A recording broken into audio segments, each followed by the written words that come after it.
अस्सलाम वालेकुम स्टूडेंट्स। आज हम फिफ्थ क्लास के सब्जेक्ट साइंस के चैप्टर 1 को स्टार्ट करेंगे, जिसका टाइटल है क्लासिफिकेशन ऑफ लिविंग थिंग्स, यानी कि जानदारों की ग्रोहबंदी। इस चैप्टर में हम पढ़ेंगे कि लिविंग थिंग्स की क्लासिफिकेशन कैसे की जाती है, किन किन ग्रुप्स में की जाती है और किन करेक्टरिस्टिक्स या किन फैक्टर्स की बेस पे की जाती है। तो सबसे पहले हम क्लासिफिकेशन की डेफिनेशन देखते हैं कि क्लासिफिकेशन होती क्या है। Sorting out things in groups on basis of similarities and differences is called classification. चीज़ों को उनकी यकसां खसूसियात और उनके फ़र्क की बुनियाद पे मुख्तलिफ ग्रुपों में तकसीम करना क्लासिफिकेशन या ग्रोहबंदी कहलाता है। In each group things are put together on the basis of some similarities between them. जितने भी ग्रुप हैं उन सब में चीज़ों को किसी न किसी यकसानियत की बेस पे एक ग्रुप में रख। अब हम पढ़ेंगे क्लासिफिकेशन ऑफ लिविंग थिंग्स, यानी जानदारों की क्लासिफिकेशन। इसकी डेफिनेशन है grouping of living organisms on the basis of similarities and differences in their characteristics is called classification of living things.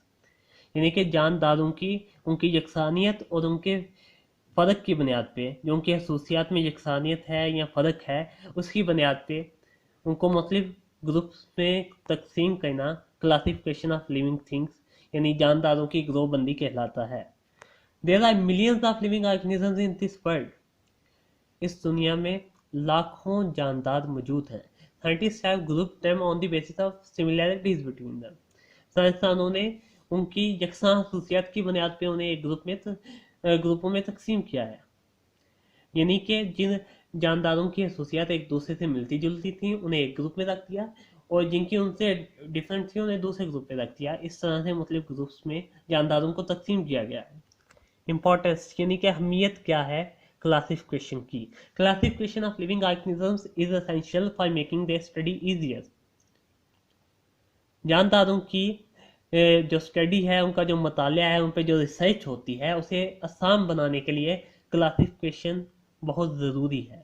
वो इस तरह से कि बहुत ज़्यादा जानदार हैं, जैसा कि मैंने कहा कि मिलियंस में हैं जानदार जो स्पीशीज मौजूद हैं दुनिया में। तो उन सब का मुतालिया करना एक मुश्किल काम है। उस वजह से हम उन्हें ग्रुप्स में तकसीम करते हैं, ताकि एक ग्रुप का मुतालिया अलग से किया जाए, दूसरे ग्रुप का अलग से किया जाए। उस वजह से उनकी स्टडी करना बहुत ईजी हो जाता है। During classification scientist examine characteristics of an unfamiliar organisms and find its proper group.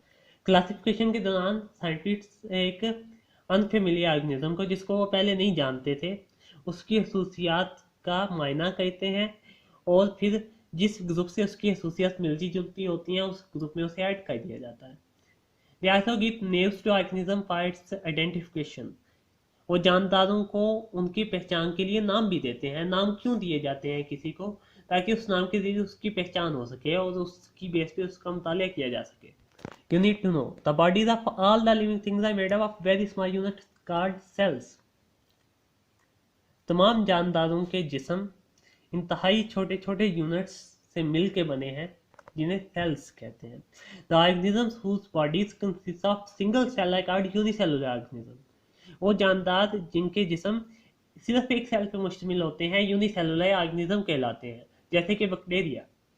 The organisms whose bodies are made up of more than one cell are called multicellular organisms। वो जानदार जिनके जिस्म एक से ज़्यादा सेल्स पे मुश्तमिल होते हैं मल्टी सेलुलर ऑर्गेनिज्म कहलाते हैं, जैसा कि प्लांट्स, एनिमल्स, जो कि बहुत ज़्यादा सेल्स पे मुश्तमिल है।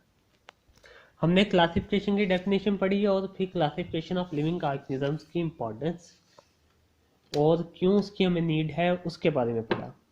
अब हमारा अगला टॉपिक है the 5 kingdom system of classification, यानी 5 किंगडम से मुश्तमिल क्लासिफिकेशन का system. Nowadays, scientists divide living organisms into 5 major groups called kingdoms। आजकल साइंसदान जानदारों को 5 बड़े ग्रुप्स में डिवाइड करते हैं। उन ग्रुप्स को किंगडम्स कहा जाता है। These kingdoms are named as Monera, Protista, Fungi, Animalia and Plantae। उन किंगडम्स के नाम ये हैं: Monera, protista, fungi, animalia, Plantae. Kingdom Monera की एग्जाम्पल है बैक्टीरिया। किंगडम प्रोटिस्टा की एग्जाम्पल है एल्गी और प्रोटोजोआ भी होते हैं इसमें। किंगडम फंजाई की एग्जाम्पल है यीस्ट और मशरूम। किंगडम एनिमेलिया में तमाम एनिमल्स होते हैं। किंगडम प्लांटी में तमाम प्लांट्स होते हैं। तो हमारा पहला किंगडम या पहला ग्रुप है bacteria. Bacteria unicellular organisms. Bacteria तमाम के तमाम यूनिसेलुलर यानी एक सेल पे मुश्तमिल ऑर्गेनिजम्स होते हैं। इनका तमाम जिस्म सिर्फ एक सेल पे मुश्तमिल होता है। They are found everywhere on earth. ये ज़मीन में हर जगह पे पाए जाते हैं, हर एनवायरनमेंट पे, हर इकोसिस्टम में, हर टेम्परेचर पे, हर माहौल में ये मौजूद होते हैं। Some bacteria produce their own food but others live in and get food from other organisms और डेड बॉडीज। चंद बैक्टीरिया अपनी खुराक खुद तैयार करते हैं, लेकिन जो बाकी होते हैं वो या तो लिविंग ऑर्गेनिजम्स के अंदर रहते हैं और उनसे अपना फूड लेते हैं, या फिर डेड बॉडीज के अंदर रहते हैं और उनसे खुराक हासिल करते हैं। Most bacteria cause disease in animal and plants. Bacteria जितने भी होते हैं ये ऑलमोस्ट सभी प्लांट्स और एनिमल्स में बीमारियां काज करते हैं। बैक्टीरिया हमने पढ़ लिया। हमारा दूसरा ग्रुप है एल्गी। एल्गी या unicellular colonial and multi cellular organisms. Bacteria हमारे पास तमाम के तमाम यूनिसेलुलर थे, लेकिन एल्गी में हमारे पास 3 टाइप्स हैं। ये यूनिसेलुलर भी होते हैं यानी एक सेल पे भी मुश्तमिल होते हैं, मल्टी सेलुलर भी होते हैं यानी कि बहुत से सेल्स पे भी मुश्तमिल होते हैं, ये कॉलोनियल भी होते हैं। कॉलोनियल इस तरह से कि होते तो ये एक एक सेल पे मुश्तमिल ऑर्गेनिजम्स होते हैं, लेकिन ये इकट्ठे रहते हैं एक कॉलोनी के फॉर्म में। वहाँ ये एक दूसरे को सपोर्ट करते हैं और एक दूसरे के लाइफ स्पैन में एक दूसरे की हेल्प करते हैं, लेकिन ये तमाम सेल्स एक जिस्म का हिस्सा नहीं होते।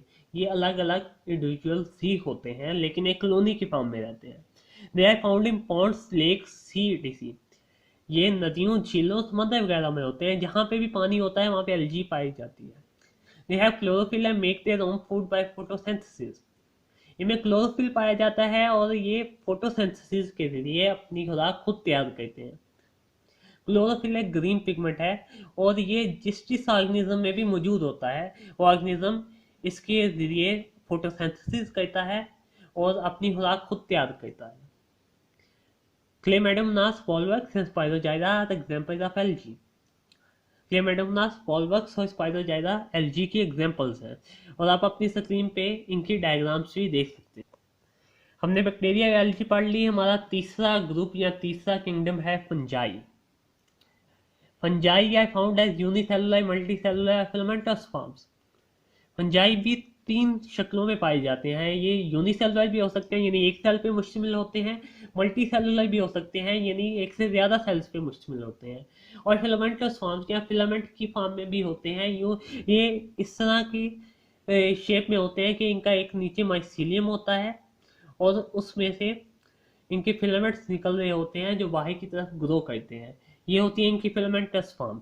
All fungi lack chlorophyll and can not prepare their own food. तमाम फंजाई उनके पास क्लोरोफिल नहीं होता और वो अपनी खुराक खुद तैयार नहीं कर सकते। जैसा कि मैंने आपको बताया था कि जिन जिन ऑर्गेनिजम्स के अंदर क्लोरोफिल मौजूद होता है वो अपनी खुराक खुद तैयार करते हैं, तो जिन ऑर्गेनिजम्स में क्लोरोफिल मौजूद नहीं होता वो अपनी खुराक खुद तैयार नहीं कर सकते। They absorb food from their surroundings, तो वो अपने एनवायरनमेंट से, अपने इर्द गिर्द के माहौल से फूड को हासिल करते हैं, क्योंकि वो अपना फूड खुद तैयार नहीं कर सकते। फंजाई के एग्जांपल्स हैं यीस्ट, राइजोपस एंड मशरूम्स, और इन सब की डायग्राम्स भी आप अपनी स्क्रीन पे देख सकते हैं। ये जो बर्ड्स की फॉर्म में है ये यीस्ट हैं, जो स्पोंजियोफोर्स की फॉर्म में है राइजोपस हैं, और ये जो अम्ब्रेला की शक्ल का बना हुआ है ये मशरूम है। यीस्ट है microscopic fungi. Yeast microscopic fungi है क्योंकि ये यूनिसेलुलर होते हैं, तो ये बहुत छोटे होते हैं और इन्हें आप माइक्रोस्कोप से देख सकते हैं, नेकेड आई से नहीं देख सकते। Rhizopus black bread mould grow on mice bread and fruits. Rhizopus का दूसरा नाम ब्लैक ब्रेड मोल्ड है और ये गिली ब्रेड या फलों पे उगते हैं। कोई भी ऐसी डैम्प एनवायरनमेंट जहाँ पे नमी मौजूद हो और जहाँ पे खुराक मौजूद हो वहाँ पे राइजोपस की ग्रोथ हो सकती है। मशरूम्स मशरूम्स आए अम्ब्रेला लाइक फंजाई, जैसा कि मैंने आपको दिखाया कि अम्ब्रेला की तरह के होते हैं। Appear on dumps of debris and heaps of dung, ये डेब्रिस और डंच के ढेर पे उगते हैं। हमने बैक्टीरिया, एल्गी और फंजाई को पढ़ लिया। हमारा चौथा ग्रुप है प्लांट्स या kingdom plantae. Plants are photosynthetic multi cellular organism. अब ये सिर्फ एक ही टाइप के हो सकते हैं, ये सिर्फ मल्टी सेलुलर ही हो सकते हैं। ये यूनिसेलुलर नहीं हो सकते, ये कॉलोनियल नहीं हो सकते, फिलामेंटस नहीं हो सकते, ये सिर्फ मल्टी सेलुलर होते हैं, एक से ज़्यादा सेल्स पे मुश्तमिल होते हैं। और ये फोटोसिंथेटिक होते हैं क्योंकि इन सब में क्लोरोफिल मौजूद होता है, तो ये फोटोसिंथेसिस कहते हैं और अपनी खुराक खुद तैयार करते हैं। हमने बैक्टीरिया पढ़ा, एल्गी पढ़ी, फंजाई पढ़ा और प्लांट्स पढ़े। अब हमारा पांचवा किंगडम है किंगडम एनिमेलिया या animals. Animals are the major group of multi cellular organisms. Animals multi cellular organism का सबसे बड़ा ग्रुप है। ये भी मल्टी सेलुलर ही होते हैं, इनमें यूनिसेलुलर ऑर्गेनिज्म से ही पाए जाते हैं। और ये बहुत बड़ा ग्रुप है, इसमें बहुत ज़्यादा स्पीशीज मौजूद होती हैं। प्लांट से ज़्यादा स्पीशीज किंगडम एनिमेलिया में होती हैं। They can not prepare their own food, ये अपना फूड खुद नहीं बना सकते। क्यों? क्योंकि इनमें क्लोरोफिल ही मौजूद नहीं है, तो ये अपना फूड कैसे बनाएंगे? They depend on plants and other organism for their food. तो ये पौधों पे और दूसरे जानदारों पे अपने खुराक के लिए डिपेंड करते हैं, उन पे मुनहसिर होते हैं। जैसा कि हम भी एनिमल्स हैं, तो हम अपनी खुराक को तैयार नहीं कर सकते। अगर हमें क्लोरोफिल मौजूद होता, हम फोटोसिंथेसिस कर सकते होते, तो हमें खुराक लेने की ज़रूरत ना होती।